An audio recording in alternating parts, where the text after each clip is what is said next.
একদিন এক অধ্যাপক ক্লাসরুমে প্রবেশ করলেন হাতে একটি বড় কাচের জার নিয়ে। তার চোখে সবসময়কার মতোই কৌতূহল আর জ্ঞানের ঝিলিক দেখা যাচ্ছিল। শিক্ষার্থীরা কৌতূহলী দৃষ্টিতে তার দিকে তাকিয়ে রইল। অধ্যাপক টেবিলের উপর জারটি রেখে নিচে থেকে কয়েকটি বড় পাথর বের করলেন। প্রতিটি পাথর প্রায় মুঠোভর্তি আকারের। তিনি একে একে পাথরগুলো জারে রাখতে লাগলেন যতক্ষণ না আর কোনো পাথর ভেতরে ঢুকানোর জায়গা রইল। তিনি শিক্ষার্থীদের দিকে তাকিয়ে জিজ্ঞেস করলেন, এখন কি জারটা ভরে গেছে? শিক্ষার্থীরা দেখল আর কোনো পাথর ঢোকানো সম্ভব নয়। বেশিরভাগই মাথা নেড়ে বলল, জি স্যার, এটা ভরে গেছে।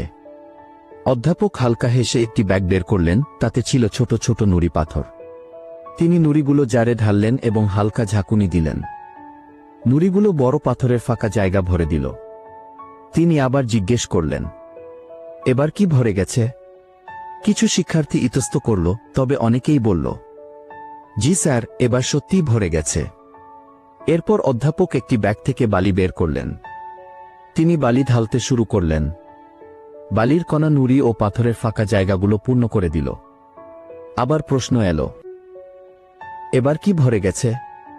এইবার পুরো ক্লাস একসাথে উত্তর দিল, সম্ভবত।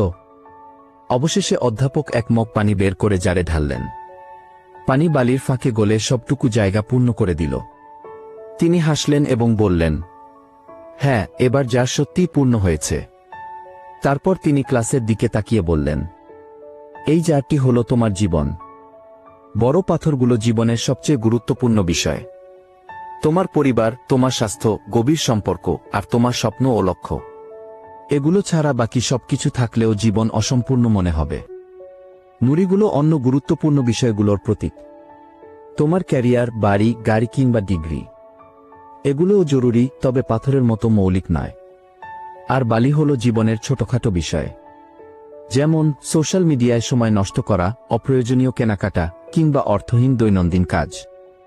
যদি তুমি আগে বালি বা নুড়ি দিয়ে জার ভরো, তাহলে বড় পাথরের জন্য জায়গা থাকবে না। জীবনের ক্ষেত্রেও তাই, যদি তুচ্ছ বিষয়গুলোতে সময় ব্যয় করো, তবে সত্যিই জরুরি বিষয়গুলোর জন্য সময় আর শক্তি বাকি থাকবে না। পাথরগুলো হলো জীবনের স্তম্ভ। পরিবার, স্বাস্থ্য, স্বপ্ন, ভালোবাসা।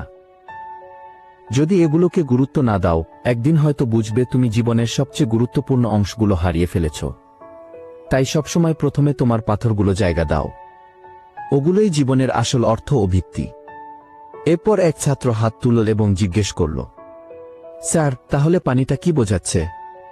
অধ্যাপক হেসে বললেন, চমৎকার প্রশ্ন। পানি দেখাচ্ছে যত ব্যস্ত জীবন হোক না কেন, ছোট ছোট আনন্দের জন্য সবসময় জায়গা থাকে।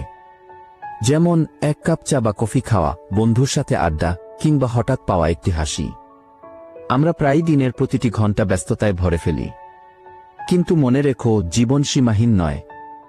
যদি বালি আর নুড়ি দিয়ে ভরো, তাহলে পাথরের জন্য জায়গা থাকবে না। তাই প্রথমে তোমার পাথরগুলো জায়গা দাও, পরিবার, স্বাস্থ্য, স্বপ্ন, ভালোবাসা। তারপর বাকি জিনিসগুলো। আর মাঝে মাঝে ছোট ছোট আনন্দকে জায়গা দাও, যেগুলো জীবনকে পূর্ণ করে তোলে। জীবন শুধু ব্যস্ত থাকার নাম নয়, অর্থপূর্ণ হওয়ার নাম। এটা শুধু দিনের হিসাব নয়, দিনগুলোকে অর্থবহ করে তোলার ব্যাপার। তাই পাথর, নুড়ি, বালি আর পানির মধ্যে ভারসাম্য তৈরি করো। আর সেই ভারসাম্যই তোমাকে এনে দেবে প্রকৃত আনন্দ আর পূর্ণতা। যদি মনে করো এই গল্পটি আরও মানুষের জানা উচিত, তবে অবশ্যই লাইক ও শেয়ার করো।